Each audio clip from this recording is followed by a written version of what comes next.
Hey everyone, welcome back to the channel. So we get a release date for Valkyrie Elysium, as well as a classic hack and slash game that was on the PS3 and 360 is getting a remake. We have those topics and more to cover, but before we get started, if you like this video, be sure to give it a thumbs up. And if you haven't yet, consider subscribing and hitting that notification bell so we can keep you up to date with all the latest gaming news. Now let's get started. First, Yoshida Yasuda was the previous CEO of Kadokawa Games, which published the Lollipop Chainsaw video game.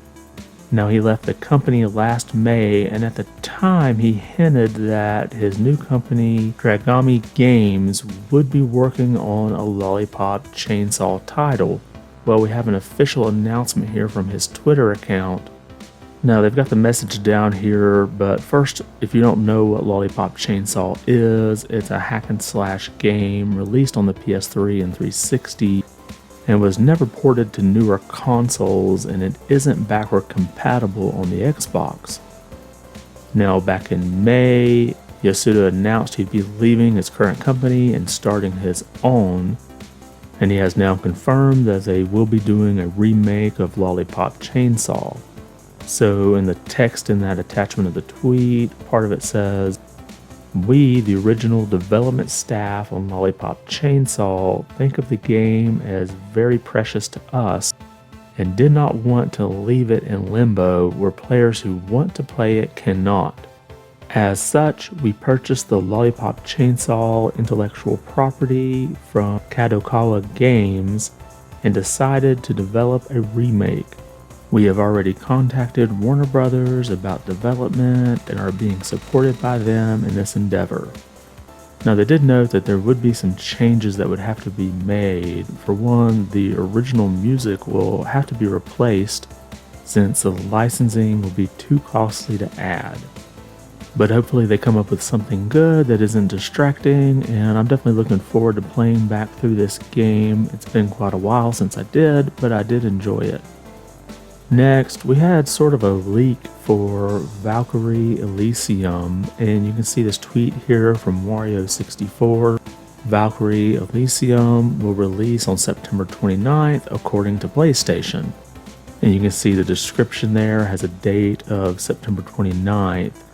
Now there was also a trailer that leaked but was taken down, and there's scheduled to be a live stream at 8 o'clock yesterday night, and that's after I've got the video recorded, so I'm expecting that release date to be confirmed in that.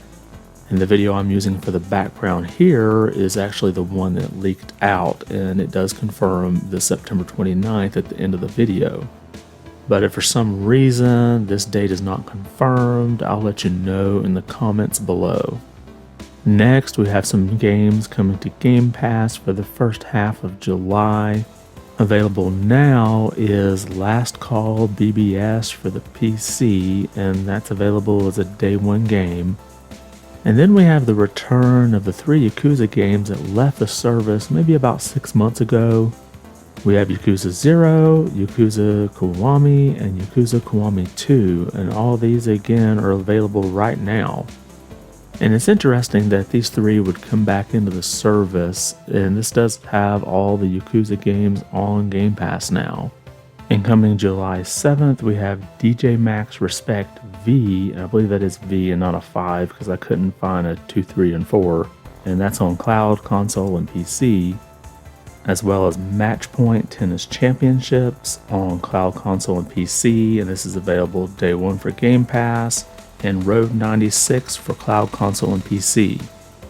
Then on July 14th, we have Escape Academy on console and PC, and this is available day one with Game Pass. We have my favorite game, My Friend Peppa Pig, for cloud, console, and PC. Then we have Overwhelm for PC, followed by AW Patrol the movie, Adventure City Calls, and that's for cloud, console, and PC. And then finally we have Power Wash Simulator for cloud, console, and PC, and this is again available day one with Game Pass. And of course, with every game coming, we have games leaving. We have Atomicrops, Carrion, Children of the Morta, Chris Tales, and Lethal League Blaze. Now, Chris Tales is a pretty interesting game, so if you want to check that out, you'll probably need to hurry because that's going to be gone on July 15th. Next, most of you are probably familiar with Games with Gold. I cover the game releases every month when they get announced. And there have been rumors for quite a while that Microsoft was looking at ending Xbox Live Gold subscription, where you get the games with Gold, and move people over to Game Pass. In fact, back in January of 2021, Microsoft backtracked on increasing the price of the service after a lot of backlash. Well, it looks like if you can't increase the price, you can look at reducing the benefits, and it looks like Microsoft is doing just that. And there was an email sent out to all subscribers, and it says, beginning October 1st, 2022, the monthly games provided to Xbox Game Pass Ultimate and Xbox Live Gold members via Games with Gold will no longer include Xbox 360 titles. We've reached the limit of our ability to bring Xbox 360 games to the catalog. However, Games with Gold will continue to include exciting Xbox One titles and exclusive savings each month. This will not impact any Xbox 360 games that you downloaded before October 2022. Any Xbox 360 titles that you redeem via Games with Gold before that time are yours to keep on your Xbox account regardless of whether you continue your subscription. Now, the current Games with Gold program would give you 2 360 games and 2 Xbox One games every month. So I have to wonder, will Microsoft add any more Xbox One games to the service? Are they going to add any Xbox Series games? I have a feeling that we're only going to see the 2 Xbox One games each month and no additional games from the Xbox Series system or even additional Xbox One games. Now, we have seen them recycle games back in, and I have to wonder if that might be what they do for these last 2 months. And finally, I have to cover the Amico again. I honestly considered skipping this, but I figured it wouldn't be right to ignore this. So I'll make it brief. IGN reached out to Intellivision and they heard back, and in an article here it says, in an email sent to IGN from Intellivision CEO Phil Adam, the company says that it is still working on the console and that the United States Patent and Trademark Office is usually pretty slow in updating. So if you remember the video we had yesterday, we talked about how it was showing the patent as abandoned and they had a little bit of time to renew that. And as you can see here, IGN did confirm that the patent does show that it's live now.